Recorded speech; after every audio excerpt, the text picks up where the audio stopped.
Hi అండి, చాతిలి బ్లాగ్స్కి స్వాగతం. ఏ వయసు వారికైనా ఏ కాలంలో అయినా బాగా నచ్చే న్యాచురల్ జ్యూస్ ఏది అని చెప్పమంటే మనం చెరుకు రసం అని చెప్తాం.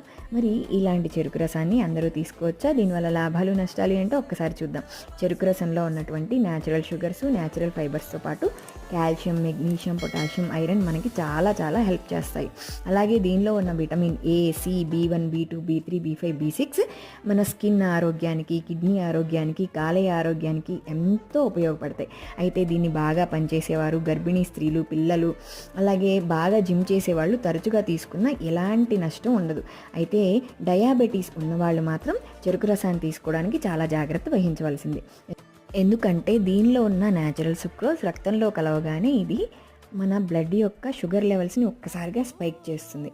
అందుకని డయాబెటీస్ ఉన్నవాళ్ళు మాత్రం చాలా తక్కువ క్వాంటిటీలో అప్పుడప్పుడు తీసుకుంటే మాత్రం ఎలాంటి నష్టం ఉండదు. తెలుసుకున్నారుగా? సబ్స్క్రైబ్.